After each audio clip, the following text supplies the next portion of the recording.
साथियों नमस्कार। आज बात करते हैं हम all India research scholar association के बारे में, इसका फाउंडेशन, इसके बारे में ये क्यों बना, क्या इसकी जरूरत पड़ी।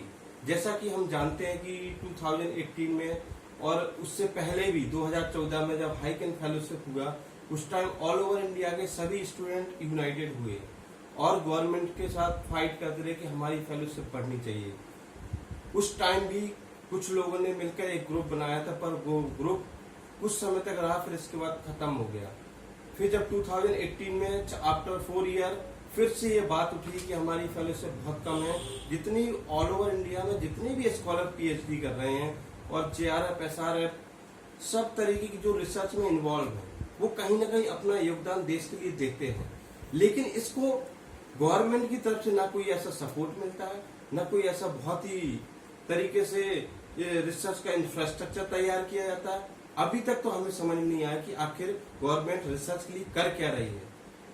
तो जब बात आती है फेलोशिप की, तो फेलोशिप के लिए स्कॉलर्स को सड़कों पर उतरना पड़ता है। तो इसी प्रकार से 2018 में भी हमारे देश के रिसर्च स्कॉलर सड़कों पर उतरे।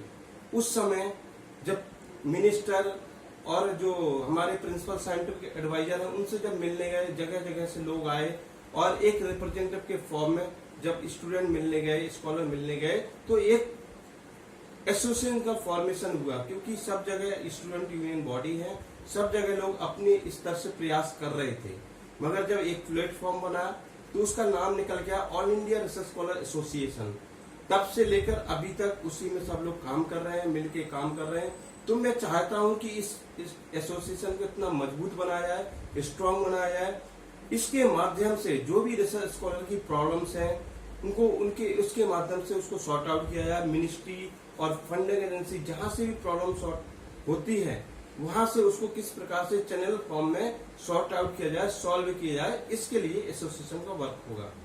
दूसरी बात, रिसर्च, देश में रिसर्च बहुत लोग कर रहे हैं। हर साल रिसर्च स्कॉलर बढ़ते जा रहे हैं। Day and day out, scholars are increasing in the various eminent institute and university. But हमारी गवर्नमेंट, सरकार क्या देख रही है इनको लेकर, रिसर्च स्कॉलर को लेकर। इवन आईआईटी, एम्स, बहुत बड़े बड़े संस्थान हैं जो हर जगह, कोई मेडिकल फील्ड में, कोई एग्रीकल्चर फील्ड में, कोई बायोमेडिकल फील्ड में, कोई टेक्नोलॉजी फील्ड में, हर फील्ड में ग्रेट माइंड काम कर रहे हैं। ऐसा मानना है कि हमारे देश में रिसर्च को लेकर लोग बहुत ही क्यूरियस हैं कि रिसर्च में कैसे इनोवेशन किया जाए, इन्वेंशन किया जाए, डिस्कवरी की जाए। लेकिन उसी के चलते तहत स्कॉलर्स को कहीं ना कहीं निराश होना पड़ता है, क्योंकि वो देखते हैं कि देश में ना कोई ऐसा माहौल है, ना कोई इस प्रकार का एनवायरनमेंट है। इवन जिस संस्थान में, जिस लैब में वो काम करता है, वहां पे वो हेल्दी प्रॉस्पेरियस एनवायरनमेंट मिलता है, नहीं मिलता है। ये बहुत सारी समस्या देखने में आती है। जब ये समस्या देखने में आती है तो स्कॉलर को सोचना, पढ़ना पड़ता है, सोचने में मजबूर हो जाता है। कभी वो थीसिस लिखने में, कभी वो पेपर लिखने में, कभी कुछ एक्सपेरिमेंट करने में कहीं ना कहीं उसे असावधानी और कहीं ना कहीं एक इनसिक्योरिटी नजर आती है कि कहीं उसकी पीएचडी होगी कि नहीं होगी, उसको डिग्री मिलेगी नहीं मिलेगी। ये किसके कारण आती? ये अकॉर्डिंग टू एनवायरमेंट।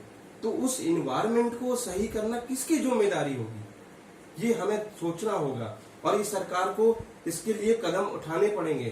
तभी देश में रिसर्च और साइंस का सही ढंग से, सही रूप से इसका एक एनवायरमेंट तैयार हो पाएगा। तो साथियों, मेरा यही सभी से निवेदन है कि हमें इस बात को लेकर हमें काम करना पड़ेगा। इसका कैसा इंफ्रास्ट्रक्चर होना चाहिए, इसमें पॉलिसी जो मेकर है उनके माइंड में क्या माइंड सेटअप है, उसको हमें देखना होगा और अपनी बात को आगे तक पहुंचाना होगा।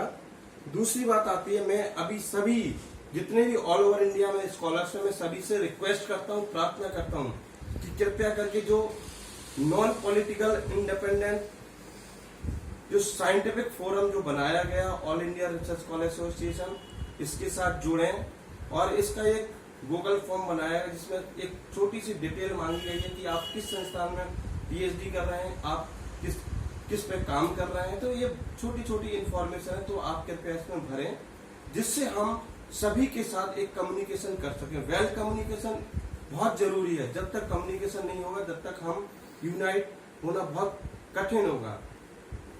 दूसरी बात आती है कि हमारे स्कॉलर्स जब भी देश में कोई प्रॉब्लम्स आती हैं, कोई क्राइसिस आती है, तो उसमें भी हमेशा सबका योगदान करते हैं, सब जगह योगदान करते हैं। अभी भी हमारे कुछ लोग हैं जो गुवाहाटी में, वेस्ट बंगाल में, ऐसे आंध्रा में जो रिसर्च स्कॉलर हैं, वो भी जो अभी कोविड जो 19 की महामारी और क्राइसिस आई है, इस क्राइसिस में भी वो कहीं ना कहीं अपना योगदान दे रहे हैं। चाहे वो माइग्रेंट पीपल हो, चाहे वो पुअर पीपल हो, कहीं ना कहीं अपना किसी भी तरीके से योगदान दे रहे हैं। तो साथियों, स्कॉलर्स हर जगह कहीं ना कहीं अपना योगदान दे रहा है देश के लिए। तो सरकार को स्कॉलर्स के बारे में सोचना होगा कि इन्वेंशन, इनोवेशन कैसे रिसर्च की जाए, उसमें कितना इन्वेस्ट किया जाए, कैसे उसमें बहुत सारी चीजें री इम्प्लीमेंट करने की जरूरत है। स्कॉलर्स हमेशा उसको इग्नोरेंस और उस तरीके से देखा जाता है कि जो फैसिलिटी है इंडिया में, वो फैसिलिटी क्यों नहीं जो बाहर है। अगर देश में जो हमारे लीडर हैं, जो हमारे देश के जो पॉलिसी मेकर हैं, जो हमारे साइंस को रिप्रेजेंटेटिव हैं, वो अगर देश में रिसर्च को बहुत अच्छे से करा सकते हैं, मगर उसका इंफ्रास्ट्रक्चर वेल मैनेज होना चाहिए। स्टूडेंट के बीच में जहां स्टूडेंट रिसर्च कर रहा है, वो एक हेल्दी, वेल्दी और प्रॉस्पेरियस एनवायरनमेंट बहुत जरूरी है। तभी हम अपनी माइंड को सही ढंग से कर पाएंगे। हम किसी भी फैकल्टी के साथ, किसी भी संस्था में, किसी भी गाइड के साथ काम करते हैं, तो लैब में वेल फैसिलिटी और वेल प्रॉस्पेरियस एनवायरनमेंट हो। डेफिनेटली ये मेरा दावा है, ये मेरा कहना है कि स्कॉलर्स बहुत ही